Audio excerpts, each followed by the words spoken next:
জীবনে অনেক সময় আসে যখন বুক ফাটে কান্নায়, কিন্তু আমরা চিৎকার করে কাঁদতে পারি না। আবার এমন সময়ও আসে যখন হৃদয় আনন্দে নেচে ওঠে, কিন্তু সেই আনন্দ ভাগ করে নেওয়ার মতো সত্যিকারের আপন কাউকে খুঁজে পায় না। এই পৃথিবীতে কিছু জিনিস চিরকাল গোপন রাখা উচিত। তার মধ্যে দুটি হলো আমাদের দুঃখ এবং আমাদের সুখ। কেন নিজের দুঃখের কথা কাউকে বলা উচিত নয় বলুন তো? সবাই বোঝে না, কেউ কেউ শুধু হাসে। তুমি যখন কাউকে তোমার কষ্টের কথা বলবে, সে হয়তো শুনবে কিন্তু সত্যিকারের অনুভব করবে না। কেউ হয়তো সান্ত্বনা দিবে, কিন্তু কেউ কেউ মনের আড়ালে তোমার দুর্বলতা নিয়ে হাসবে। মানুষের স্বভাবই এমন ভাই, সবাই তোমার ব্যথার অনুভূতি বুঝতে পারবে না ভাই। অনেকেই সহানুভূতি নয়, সুযোগ খোঁজে। কিছু মানুষ আছে যারা তোমার দুঃখের কথা শুনে তোমার পাশে দাঁড়াবে না, বরং সেই কষ্টকে অস্ত্র বানিয়ে তোমার বিরুদ্ধে ব্যবহার করবে। তারা তোমার দুর্বলতা দেখে তোমাকে ছোট করতে চাইবে, তোমার বিশ্বাসকেও ভেঙে দিতে চাইবে। কিছু দুঃখ শুধু আল্লাহর কাছে বলা যায়। দুনিয়ার মানুষ তোমার ব্যথা অনুভব করতে পারবে না, কিন্তু তোমার রব পারেন। আল্লাহ সব কিছু জানেন, তিনি তোমার অন্তরের কষ্ট বোঝেন। তুমি শুধু সত্যিকারের শান্তি পেতে চাও, তাহলে রাতের আধারে নামাজের সেজদায় পড়ে কেঁদে নাও। কারণ মানুষ শোনে গল্পের মতো, কিন্তু আল্লাহ শোনেন হৃদয়ের কান্না। কেন নিজের সুখের কথা সবাইকে বলা ঠিক নয়? প্রতিটি হাসির পিছনে অনেক ঈর্ষার চোখ লুকিয়ে থাকে। তোমার সুখ দেখে সবাই খুশি হবে না ভাই। অনেকে ঈর্ষা করবে, হিংসা করবে, অনেকে চাইবে এই সুখ তোমার জীবনে না থাকুক। এমনও তো হতে পারে কারো হিংসার দৃষ্টি তোমার জীবনের সুখ কেড়ে নেবে। সবাই তোমার ভালো চায় না।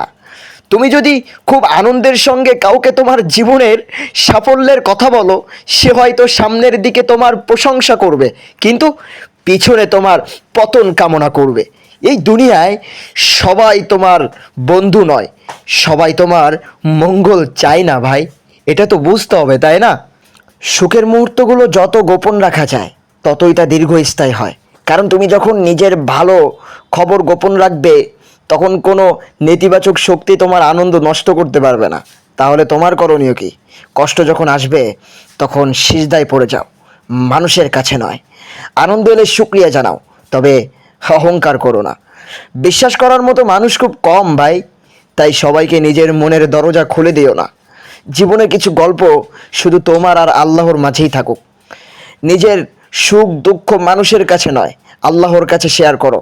কারণ তিনি তোমার আসল সহায়, তিনি তোমার সুখ ও কষ্টের একমাত্র গন্তব্য।